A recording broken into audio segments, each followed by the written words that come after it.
So, papalapit na po tayo sa exciting part kung bakit nandito yung katulong nyo sa Garden by the Bay. O diba, tingnan nyo dyan yung mga tao. O, yung iba dyan is nakaupo na sa sahig kasi may mga bit-bit lang mga yarn ng picnic mat para may maupuan sila at makakuha silang ng magandang view sa 15-minute show ng Super Tree. O diba, as in talagang pinaghandaan talaga nila dyan sa kaya.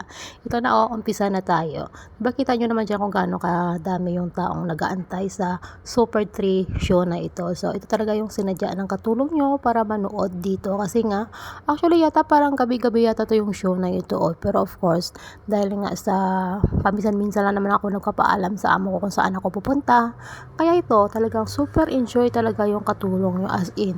Napakaganda talaga ng show. With music yan eh. Ang problema lang yun naman dyan is, alangan namang iba-vlog ko na with music, iba ka magkaroon pa tayo ng violation kay Facebook. Kaya ito, tingnan nyo na lang yung magagandang ano dyan, pag-igpat-igpatan ng mga ilaw.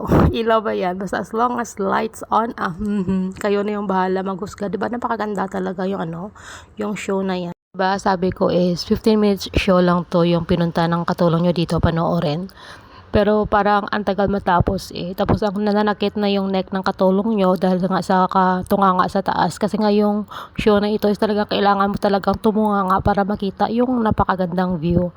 Actually, yung katulong nyo is nakaupo rin din yan sa sahig. Kasi nga may nakilala siya kasi isang Indonesian din na OFW is may bit-bit na picnic mat. Kaya of course, nag-share na lang ako sa kanya as in. So maganda talaga yung view kung saan kami banda. Ang problema lang naman as in, hindi naman ako gaano kagaling kumuha ng video, pero at least 'di ba, mayroon akong na-share sa inyo kung saan ginabi yung katulong nyo. So, worth 8 talaga yung pinunta talaga dito ng katulong nyo para manood ng show na ito, as in. Napakaganda pa sana dyan ng music eh. Ang problema lang naman is hindi naman natin maaaring i-upload with music yun. Baka naman magkaroon yung magkaroon na naman ng violation. Yung katulong nyo is mahirap na, 'di ba? Hindi pa nga tayo nakapagsahod dito kay Facebook is magkaroon na tayo ng violation. Sayang naman.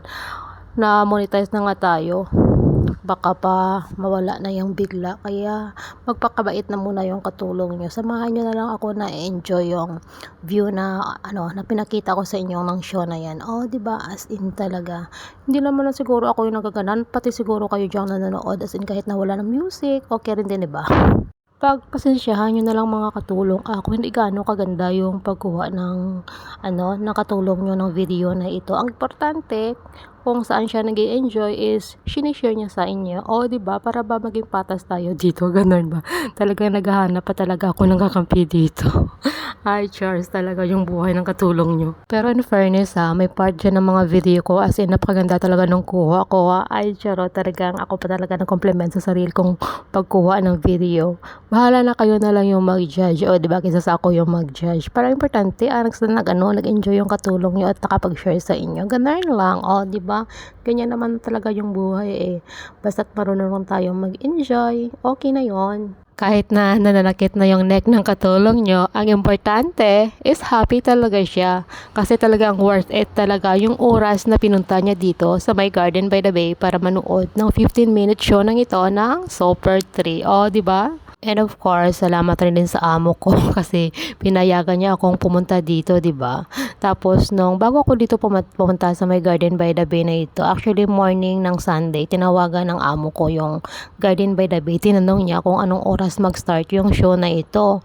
So after niyang matawagan at makonfirm kung anong oras, of course nag-message siya sa akin kasi nasa simbahan na ako that time. So sabi niya sa akin is tinawagan niya yung Garden by the Bay na sabi daw niya is 7:45 mag-start yung show, so mga 15 minutes lang, and dapat kailangan maaga pa ako doon para makapaghanap ako ng space at makakuha ng magandang view dito. Diba, talaga napaka supportive talaga ng amo ko. Siya pa talaga yung tumawag at para hindi naman masayang yung oras ng katulong nyo na pumunta dito sa my Garden by the Bay. Diba? Mga katulong, na-enjoy rin din ba kayo sa show na pinakita ko? Kasi yung katulong nyo kasi sobrang enjoy kasi, kaya hanggang dito na lang, babush!